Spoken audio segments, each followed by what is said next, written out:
Hello everyone, it's Jazz here, and I just wanted to showcase my, essentially my internals to my modified Sentinel compared to a stock Sentinel here. I had a couple people wondering how I was able to build my Sentinel, so this is just kind of a quick overview of the internals and whatnot. So up here, of course, is your modified one. You can tell by the nice paint job up here. So what I will do first on the modified one is show off one of the first little mods that I did here. And you can see that this is the priming bar. What I've done here is I just went ahead and took myself a little punch like this. Let's focus. And just punched a hole in this. And why I did that was just to widen up this a little bit. It still spins, but that just helps it because I had this thing fall out on me a couple times. Apparently that's pretty common. So that way it ain't going anywhere. So I can set that to the side. The other thing I do, you can see that the priming loop is different here. This is a 3D printed priming loop. I did this at 4 walls and 60% gyroid infill. I only used a 3D printed one here because I broke my stock one. The stock ones aren't really known to break when you reinforce them. What you should do, as seen in this guy here, is you should just fill all of this. And then on the underside too, there's the hole underneath here. You should fill all of that with epoxy putty just to strengthen it up. The only reason mine ended up breaking was I ended up putting a little bit too much epoxy. It was actually on the sides here and it ended up splitting outwards like that. So I'm just an idiot. That shouldn't happen to you. So, but anyways, the 3D printed one works alright. It's just a little bit of friction along the side here, but otherwise it's functional. So anyways, we'll go ahead and pop that out. You can see I just threw a lot of epoxy around there. I fired about 100 shots through it so far. It's holding up, so go ahead and slide. That's your barrel piece, and slide this guy out. So here's your first little mod. Like I said, that's the other side of it. You can see it's just epoxied on. And you've got yourself some, please focus, some 9/16 brass. So how I would recommend going about this mod, here's a stock Sentinel for comparison.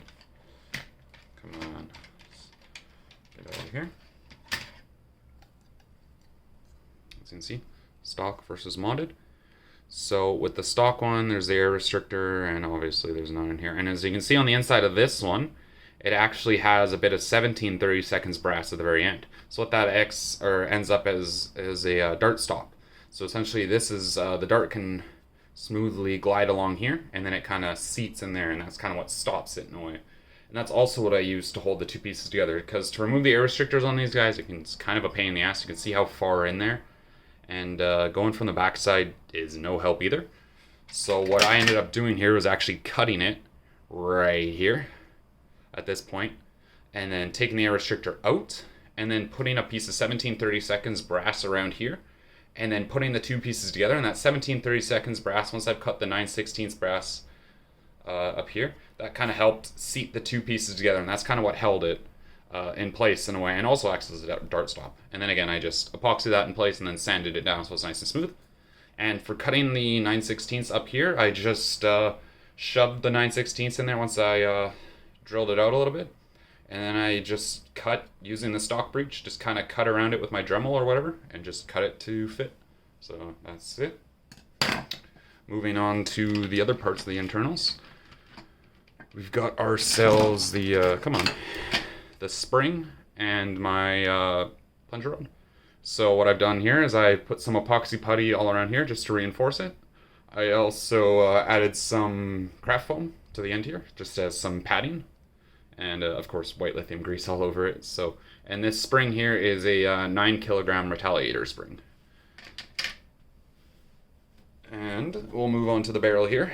So as you can see, it's a piece of 17/32 brass, which I've cut this end with a little notch. So what it essentially allows it, as you can see here, so when your dart loads in, it kind of will then just seat around the dart. And I've used a piece of 3/4 inch CPVC, not PVC, I believe.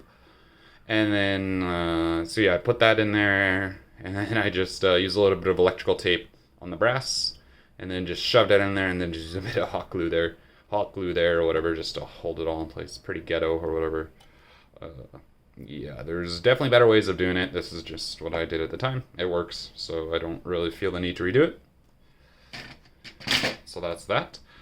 Otherwise, the catch here, I've doubled up the springs in that. So, and as you can see, and of course there's a 3D printed mag release here. Otherwise, compared to the stock one, all I've really done is gutted all of the locks as well. There's locks that go, as you can see, I just pushed one here, that go behind this priming bar. There's also a little metal bar that runs in behind it. Let's see if I can get that in frame. As you can see on the trigger, I've removed that metal bar as well, removed this lock. I've also removed this locking bar as well, and then all of this locking junk in the front. Oh, and then this little dude up here. So you can see all of that is gone. And then the trigger, I dremeled out a little bit of spot here. This just allows the slide just to slide a little bit farther. Just giving myself a little bit more pre-compression.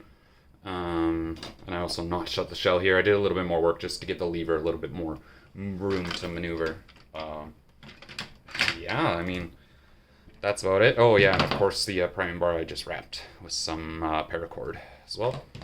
So that's about it for the mods. If you have any questions, feel free to message me or whatever. It's relatively simple. The hardest part, of course, is just drilling out, making your brass breech and stuff, cutting a piece like this. So just takes a little bit of practice. This is actually quite easy. Like I said, just use up the stock plastic here as a guide for that. And this one as well. I mean, if you have a Dremel, just take it slow. And that's about it. Yeah. Don't forget to like, comment, and subscribe. Until the next one.